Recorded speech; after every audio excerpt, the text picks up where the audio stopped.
अब हम देखेंगे कि किसी भी यूज़ केस को किस तरह से राइट किया जाता है।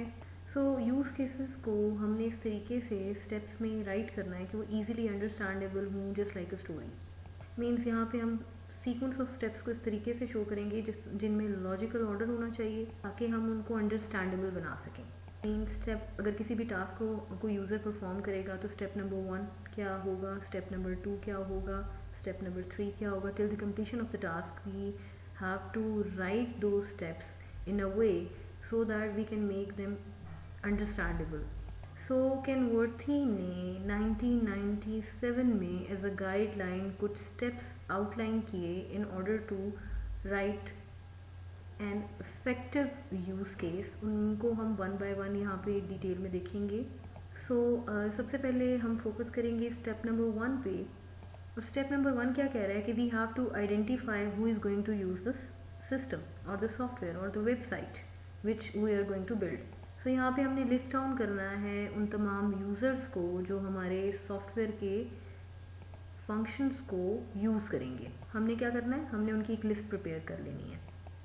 अब स्टेप नंबर 2 में हमने क्या करना है, लेट्स सपोज अगर जो यूज़र्स हमने आइडेंटिफाई किए those were like an admin, a teacher and a student. तो सबसे पहले हमने क्या करना है, उनमें से कोई एक यूज़र पिक करना है। लेट्स सपोज हम कंसीडर कर लेते हैं यहाँ पे टीचर को। देन वो क्या कह रहा है, स्टेप नंबर 3 में वो क्या कह रहा है, वो कह रहा है कि define what the users want to do on the system. Now you have to clearly define. Clearly हम डिफाइन करेंगे कि बेसिकली उस यूज़र ने उस सिस्टम को यूज़ करते हुए कौन से एक्शंस परफॉर्म करने हैं, कौन से टास्क परफॉर्म करने हैं, उनको हम आइडेंटिफाई करेंगे। हर वो एक्शन जो यूज़र परफॉर्म करेगा by using that particular website or a system, that will be a use case.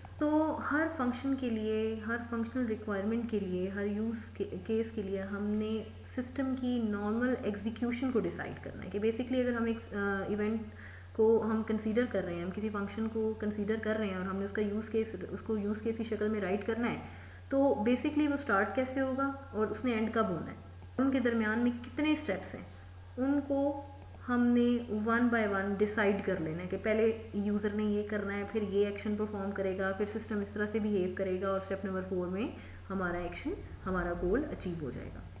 अब स्टेप नंबर 5 में हमने डिस्क्राइब कर लेना है उन तमाम बेसिक स्टेप्स को in sequence, in logical order, in order to describe every use case और द पर्टिकुलर यूज़ केस जिसको हम उस वक्त कंसीडर कर रहे हैं। हम इसको इन टर्म्स में डिस्क्राइब करेंगे कि बेसिकली यूज़र क्या करेगा और सिस्टम किस तरह से रिस्पॉन्स जनरेट करेगा, जिसके बारे में यूज़र का जानना ज़रूरी है। तो हमने स्टेप नंबर 5 में क्या कर लिया, हमने उन तमाम टास्क को सीक्वेंस की शक्ल में लॉजिकल ऑर्डर को देखते हुए डिस्क्राइब कर लेना है। सिस्टम के रिस्पॉन्स को भी डिस्क्राइब करेंगे, यूज़र क्या एक्शन परफॉर्म करेगा, सिस्टम किस तरह से रिस्पॉन्स करेगा, इस सब को हमने स्पेसिफाई कर लिया in step number 5। Step number 6 में वो ये कह रहा है कि जब हम बेसिक सीक्वेंस को डिस्क्राइब कर लेंगे, स्पेसिफाई कर लेंगे, तो फिर हमने ऑल्टरनेट सीक्वेंस देखना है उन्हीं इवेंट्स का, उन्हीं एक्टिविटीज़ का, उन्हीं फंक्शंस का जिनका हमने अभी नॉर्मल सीक्वेंस जो नॉर्मल एग्जीक्यूशन है उसको डिस्क्राइब किया है। जैसे ऑल्टरनेटिव में वो तमाम इवेंट्स आ जाएंगे जो आपके फंक्शनैलिटी को एक्सटेंड करेंगे। जैसे जब हमने यूज़ केस डायग्राम को मॉडल करना सीखा था, तो जो सिस्टम हम कंसीडर कर रहे थे वो एक बैंकिंग ऐप थी और बैंकिंग ऐप में हमने 2 यूज़ केसेस कंसीडर किए थे। एक को हमने कहा था कि बेस यूज़ केस है और एक को हमने कहा था वो एक्सटेंड यूज़ केस है।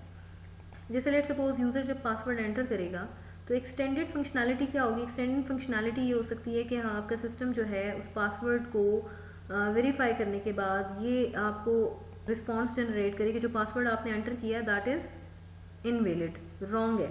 बेसिकली जो रिलेशन होगा आपका एंटर पासवर्ड का या लॉगिन यूज़ केस का error message generation use case के साथ वो relationship, that will be the extend use case.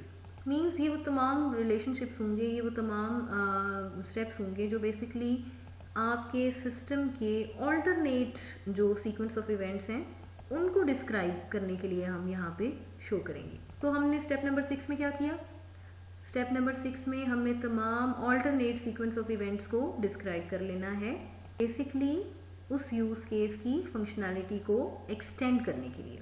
So step number 7 में हमने कॉमन यूज़ केसेस को देखना है। जैसे लेट सपोज हम बात कर रहे थे एक्टर्स की, जिसमें एडमिन भी था, टीचर भी था, स्टूडेंट भी था।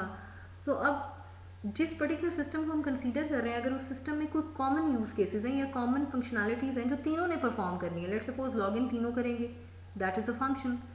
तो उनको हमने आइडेंटिफाई करना है और ऐसे कॉमन यूज़ केसेस के लिए भी सीक्वेंस ऑफ यूज़ केस या स्टेप्स जो भी हैं वो हम जनरेट कर लेंगे। So these are all the guidelines जो हम फॉलो करेंगे किसी भी पर्टिकुलर यूज़ केस को राइट करने के लिए। अब स्टेप नंबर 8 में वो ये कह रहा है कि जी स्टेप नंबर 2 से लेके स्टेप नंबर 7 तक इन तमाम स्टेप्स को रिपीट करें for all the other users. जैसे अब अगर हमने एडमिन के लिए तमाम यूज़ केसेस जो हैं वो राइट कर लिए हैं, स्पेसिफाई कर लिए हैं, तो अब बारी टीचर के यूज़ केस की है। फिर उसके बाद टीचर के तमाम यूज़ केसेस को स्पेसिफाई करने के बाद फिर हम स्टूडेंट को लेंगे। इस तरह से हम एक कंप्लीट सिस्टम के यूज़ केसेस को ईजीली राइट कर सकते हैं।